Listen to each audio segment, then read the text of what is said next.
Ein Spiel, was mich total begeistert hat auf der Sony-Pressekonferenz, ist Beyond von Quantic Dream. Und ja, wir sitzen jetzt hier und können uns tatsächlich mal eine spielbare Demo anschauen.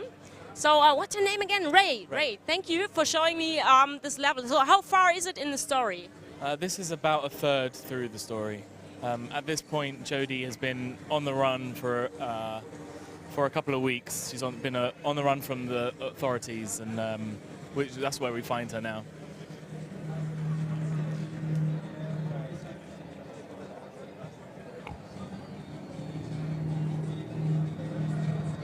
So here I'm controlling. This is me controlling the entity Aiden, who can basically has a few abilities that he can do. He can float through objects. He can push things, he can possess people, and if they're nasty people, he can choke them too. So I'll show you him being a nuisance.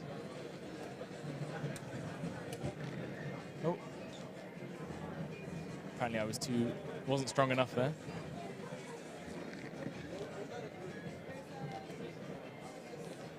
There's no point to it, it's just me messing around. Can you always switch into this entity, or is it limited?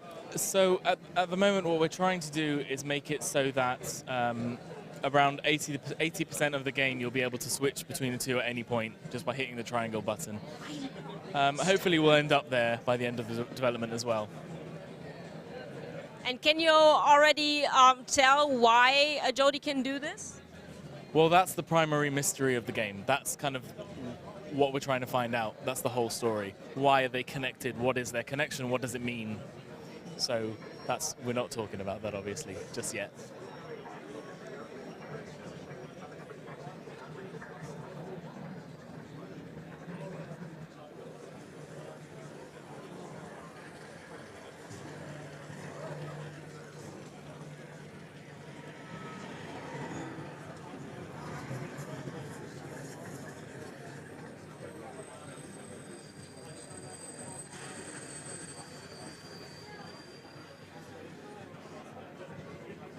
So Aiden's other abilities, because he can float around, because of this cord between the two of them, you see this blue cord, that's their connection, and that has a certain length. It changes based on how the characters are feeling, what situation they're in.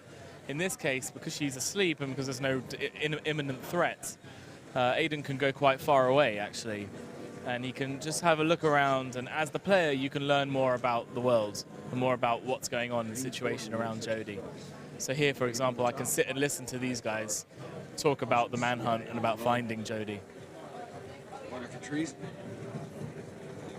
One of my favorite little touches is that if you go near an animal, they'll start to react, which is because animals are a bit more intuitive, so they pick up on you, which I think is a little great little touch. So how do you get hints about what you have to do? Well, so at the moment we don't have a system like the thought system from Heavy Rain. We felt like that was maybe a bit too heavy-handed. So this time around, because Jodie can talk to Aiden, you know, she has this relationship and she openly talks to him all the time. We have a lot of expositional dialogue where she'll say, oh, you know, I need to go here, or I need to go there, or she'll just present the problem. And you, as the player, need to work out what the solution is. Can I see your IDs, please? So at this point, you know, they're going to find her, and as Aiden, I have the choice. I can let her get caught, or at least woken up, or I can try and protect her and wake her up. Look, I told you that.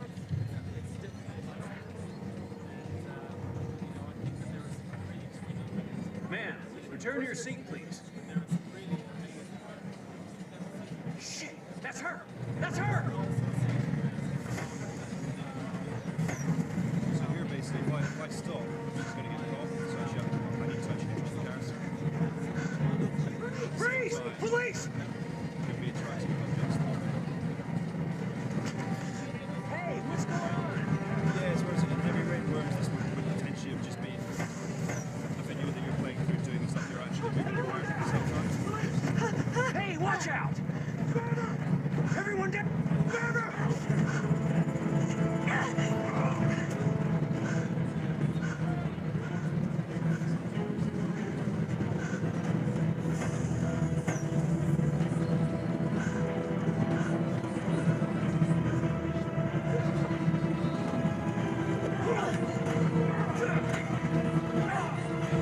evolution of the system on Heavy Rain.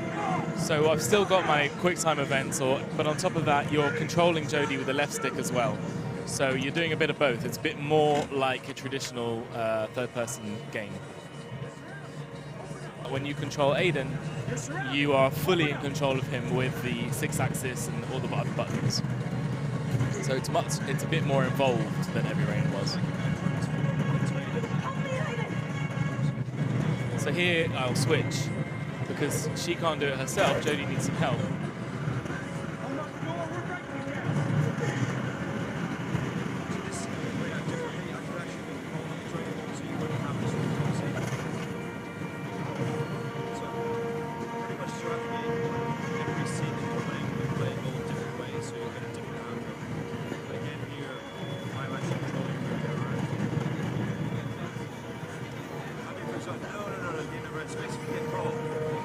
So again, I'm in direct control of that.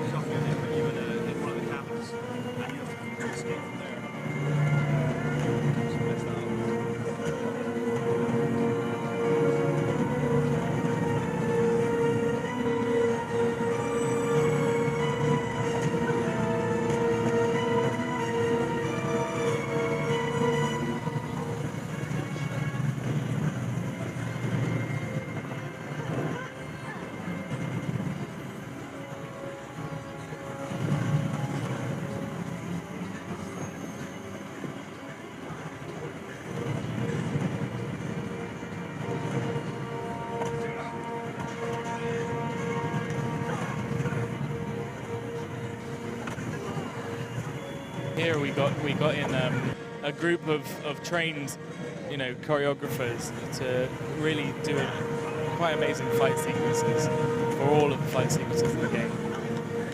And then you take that data, that mocap data, and you apply it to Ellen Page's model. It'd be fantastic.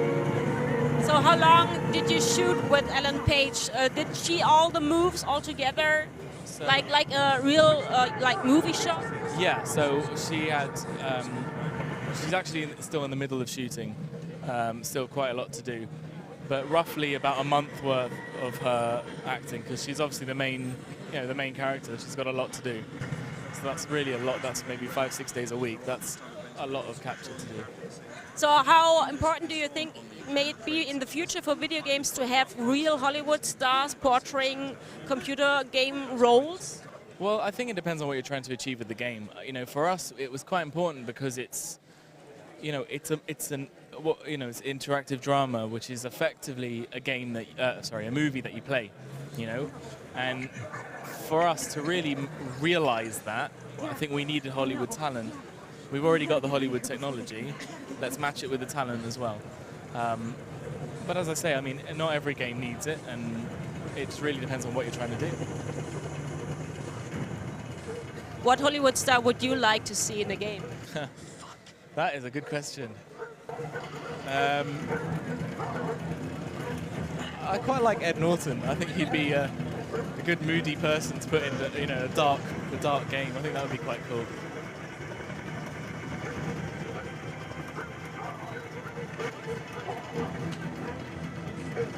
If you decide to switch to Aiden, is Jodie then computer controlled, so AI control? It doesn't quite work like that. It's all contextual. So at this point, for example, although it seems to be going a bit wrong here, at this point I wouldn't be able to control Aiden because Jodie's in quite a predicament. She needs to be controlled. It's much more involved at this point.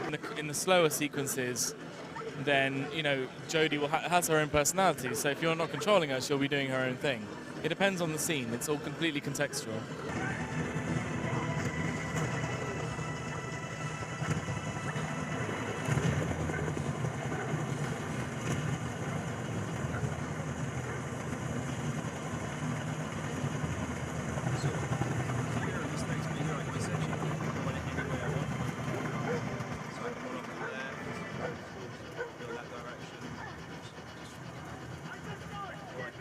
So here, she's managed to get a bit of distance between her and the cops, but she's in the middle of a forest. She's no idea where she is. So you have no idea where she is either. You are effectively lost. All you know is you'd want to stay away from the lights. So you turn around and keep going the other way. And eventually you'll find a way out or something else will happen.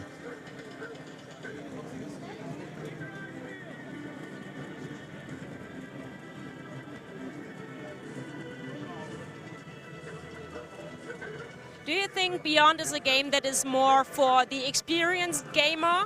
Or do you think that even beginners that might have the feeling they are really lost now because nobody tells them where to do? There's no head-up display, there's no map. The control schemes are really simple and easy, but do you think that an experienced gamer can do this more easily because yeah, he feels what he has to do? No, actually, I don't. I feel like the game it's curated almost. It's really carefully sculpted. So everyone who goes through it, they all have the same tools, and you know, we don't expect anyone to have a pre-knowledge of anything or to rely on pre-knowledge of anything. You know, we're likely to do what we did before, where we'd have a slightly simpler control scheme, which would just involve fewer buttons, but it's still the same interactions, the same maps, the same you know, the same level design. So I think it's open to everybody. It is more involved than Heavy Rain, definitely, but I don't think it's beyond anybody. Pardon the pun.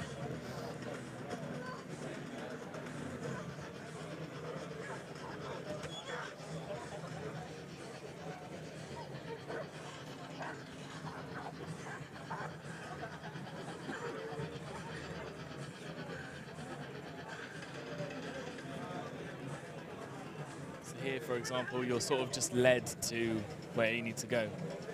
You know.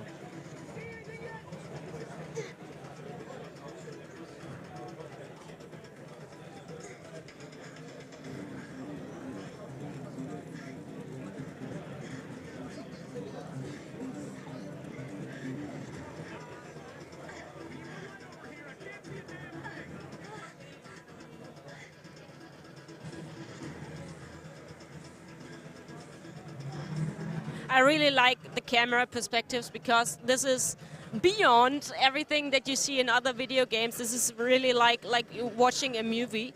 And why do you think other developers don't do this? Why do they have the standard over-shoulder camera or first-person camera? And why do you think is your team so unique in doing this? Well, I think you have to consider the reason that we're able to do those camera cuts is because of the controls. Because the controls are entirely contextual, you don't ever actually have to be behind Jodie to know that she's going to go forward, you know what I mean? So it's very different, something like Uncharted, where you need, you know, it's much more direct, so you need to know exactly which way Nathan Drake is pointing. So I think that's what allows us to do these kind of camera cuts. It is about the controls, it's about how you're actually interacting.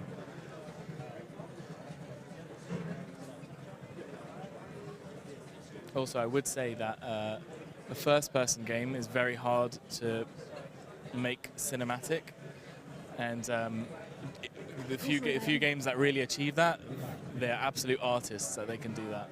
It's a very, very difficult thing to do. Yeah, I guess it's because in a first-person game you never see the character, and so you cannot connect emotionally. Well, I don't know about connect emotionally, but it's just very different. It's very difficult, I think, to really just have a nice view on things. Oh, what happened? What happened? Oh, okay. So I need to create a diversion so I can get past this barricade. So at that point, I possessed this cop. So I'm now completely in direct control of him, right? Make him walk around like that if I want to. And I need to create a diversion with him. So I have a choice. I can grab this car and start to cause some havoc. Or if I wanted to, in the back of the car, there's a shotgun which he can grab and start shooting in the air and you know, make a big scene. So Jodie's after the motorbike that he was sitting by. So now that we have control of him with Aiden, we can use Jodie to go around the back and grab the motorbike. Hey! What the fuck are you doing?